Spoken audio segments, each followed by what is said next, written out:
Bonjour à toutes et à tous. Aujourd'hui, je vais vous parler d'un geste de solidarité et de solidarité motarde dont je n'entends pas beaucoup parler sur les vidéos YouTube. Alors, j'ai décidé de me lancer. Bon visionnage!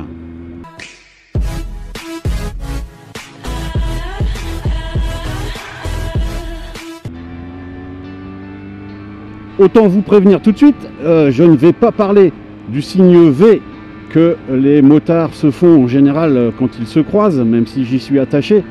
Je ne vais pas vous parler non plus du respect et de l'entraide qu'on doit dès qu'on voit un motard ou une bécane en problème sur le bord de la route.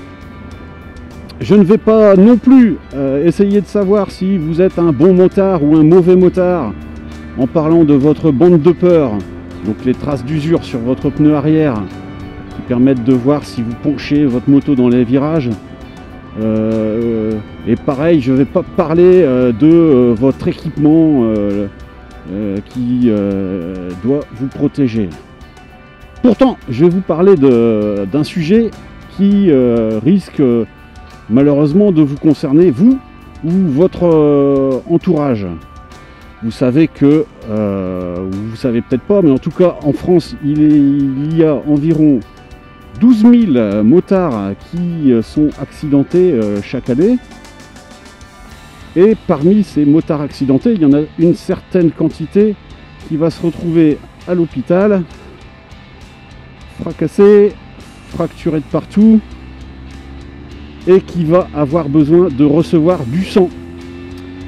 Voilà, c'est là où je veux en venir. Je vais vous parler du don du sang.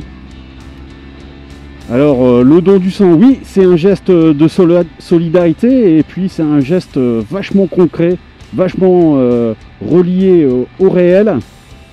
Donc forcément ça va être des gens accidentés de la route, motards ou pas motards, des gens qui ont subi un accident au travail ou une catastrophe, on va dire, dans leur vie. Ça concerne par exemple des gens qui ont subi un acte de terrorisme. Et ça peut être aussi des gens qui sont malades, comme par exemple un gamin qui a une leucémie. Et ben, sachez qu'il doit recevoir du sang de quelqu'un en bonne santé pour pouvoir continuer à vivre. Alors ma vidéo, elle est faite pour sensibiliser. Je vais vous inviter quand même à consulter le site internet de l'EFS, c'est l'établissement français du sang.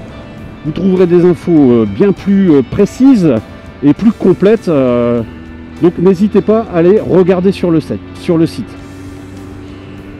Alors qui peut donner son sang? Eh bien, il faut être âgé de 18 à 70 ans, être en bonne santé et peser plus que 50 kg. Je disais, je pense aux plus jeunes. Regardez, renseignez-vous quand même, et puis peut-être quand vous aurez l'âge, vous déciderez d'aller donner votre sang. J'arrive près du centre de prélèvement de ma ville. Donc je ne vais pas filmer pendant mon don du sang, mais je vais continuer ma vidéo en donnant des infos qui concerneront en particulier les motards et les informations qui concernent les gens qui donnent pour la première fois.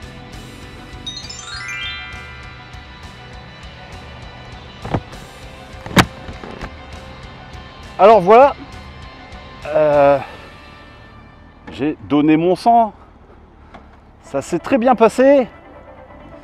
Alors au final, ça a mis un petit peu moins d'1 heure, mais je vous expliquerai en détail. Donc ça s'est très bien passé, je suis content de moi, je suis assez fier d'avoir contribué à un geste vraiment qui sera utile. Là, on ne parle pas du virtuel, on ne parle pas de like ou de blabla sur internet, c'est vraiment je sais que mon sang sera utilisé à quelqu'un pour quelqu'un qui en a vraiment besoin. Voilà, alors je vous ai dit que j'allais vous expliquer comment ça se passe un peu plus précisément. En fait, j'ai été accueilli par une secrétaire, donc me demande mon nom, quelques petites informations administratives, rien de bien compliqué.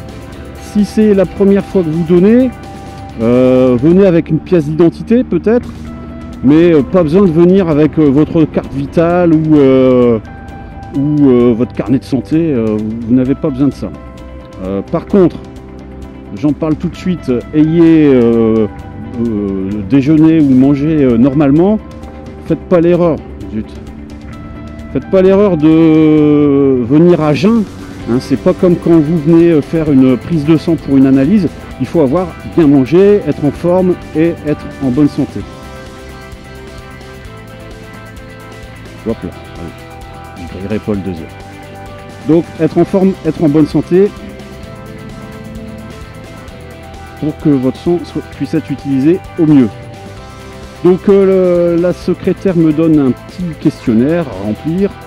Là encore une fois, c'est pas une interrogation, c'est des questions qui concernent votre état de santé et vos habitudes de vie.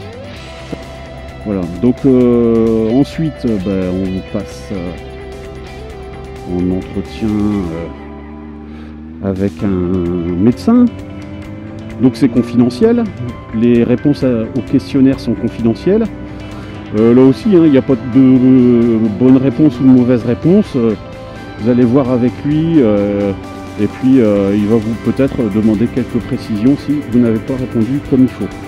Alors les questions du genre concernant votre santé, c'est avez-vous eu telle maladie ou telle maladie? Avez-vous reçu tel vaccin ou tel vaccin?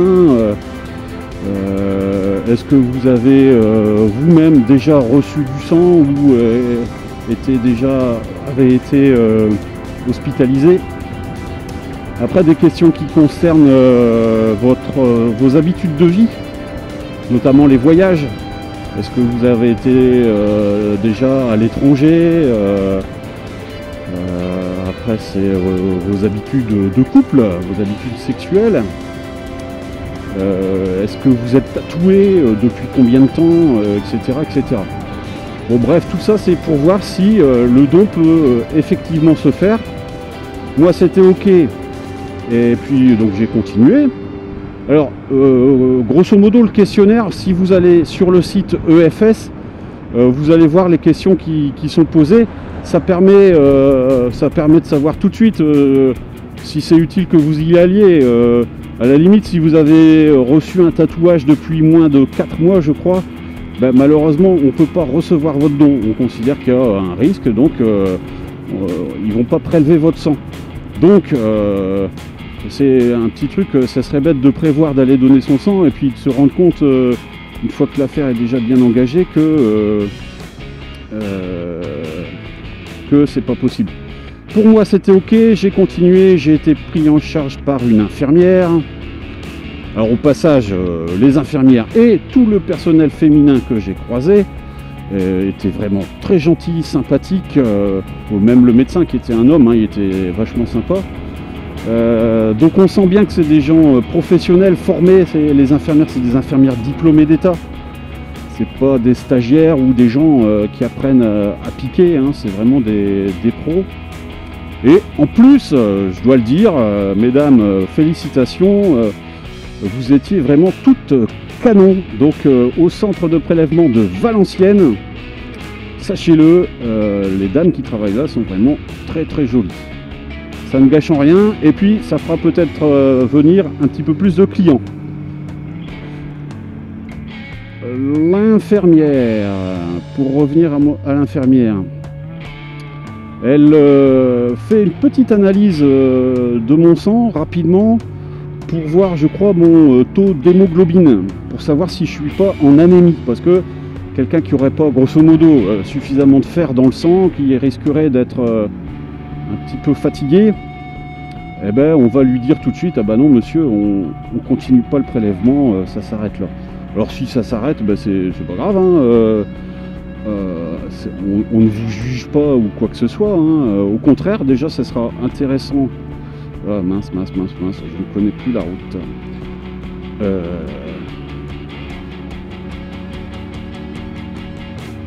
Donc ça sera intéressant pour vous d'avoir l'info. Et puis bah, c'est tout, on va vous donner quelques petits conseils pour que ça aille un petit peu mieux. Ensuite on vous prélève le sang.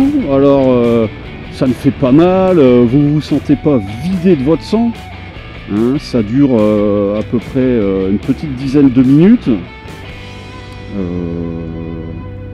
Bref, tranquillou, les choses avancent.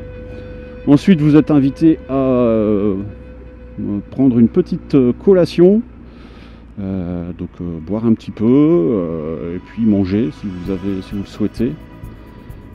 Quelques petits conseils pour le don, que ce soit votre premier don ou alors si vous êtes motard ou si vous prenez la route après avoir donné du sang. Donc j'ai déjà dit qu'il fallait être en bonne santé, donc pas fatigué, avoir mangé correctement le matin, bien s'hydrater avant le don, donc en profiter pour boire un petit peu plus que d'habitude. Prendre son temps, hein, l'opération met un petit peu moins d'1 heure, mais ne soyez pas pressé, n'ayez pas un rendez-vous ou quelque chose d'impératif après, voilà. Soyez pas stressé ou quoi que ce soit. Si c'est votre premier don, bah, pour vous motiver, vous pouvez y aller en groupe de copains. Alors ce qui est sympa, c'est avec votre groupe de motards, bah, ça peut faire le prétexte à une sortie. Ensuite, une fois que le don a été fait, donc quand l'infirmière a retiré l'aiguille, bah, ne vous levez pas tout de suite. En fait, vous êtes en position quasiment allongée, dans un fauteuil bien moelleux et tout ça. Et puis, bah, restez quelques minutes. Moi, j'en profite toujours pour discuter un petit peu, échanger quelques mots. Ne pas se lever trop brusquement, c'est là qu'on peut avoir une petite torgnole, comme on dit chez moi. Ensuite, d'autres conseils. Ben moi, j'ai remarqué que quand je reste un petit peu dans ma bulle et puis que je suis un petit peu inquiet ou que je parle pas beaucoup, c'est un petit peu plus pénible. Donc je me force un petit peu à parler.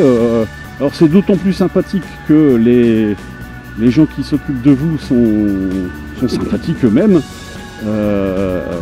Et puis bah voilà, en discutant un petit peu, finalement, en discutant un petit peu, je veux dire, on se rend pas compte que le don se déroule, et puis voilà, on pense à autre chose. Donc pour moi en tout cas, puis certainement pour vous, ça se passe mieux, c'est plus tranquille. Je prévois de ne pas avoir beaucoup de route à faire, surtout si, comme aujourd'hui, je suis en moto et que bon, il fait un peu moins chaud, mais si par exemple il faisait très chaud, je ferais plus attention. Donc pas avoir trop de route à faire, rouler prudemment, ne pas avoir de sport de prévu, de sport ou d'activité qui risquerait de vous faire chuter. Par exemple, je sais pas, ceux qui bricolent, bah, ne prévoyez pas de faire de monter à l'échelle ou des choses comme ça. Tranquillou, la journée va se continuer et puis elle va bien se passer. Alors perso, moi j'ai prévenu mon épouse que j'allais donner le sang. Je sais qu'elle est dispo, donc si je m'étais pas très bien senti après mon don, eh ben, j'aurais laissé la moto sur place, mon épouse serait venue me chercher et puis j'aurais récupéré la moto plus tard. Essayez de prévoir un plan comme ça, si vous êtes un petit peu mi-figue mi-raisin, vous vous dites oh ouais mais je suis pas très bien, mais si je laisse la moto là je vais être emmerdé, donc voilà. Bon voilà, j'ai essayé de vous sensibiliser. Alors s'il vous plaît, essayez de faire le même, partagez la vidéo, allez voir sur le site de l'EFS, essayez d'en discuter avec votre entourage. Hein. Le but c'est qu'on fasse un petit peu preuve d'une générosité motarde réelle, encore une fois, et puis très concrète. Plus on parlera du don du sang, plus il y a de personnes qui se sentiront concernées et qui iront donner du sang. Si vous-même vous faites des vidéos, n'hésitez pas à faire une vidéo sur le sujet, peut-être une vidéo sur votre premier don. En tout cas, parlez du truc et puis allez donner. Allez, je vous laisse. Bonne route!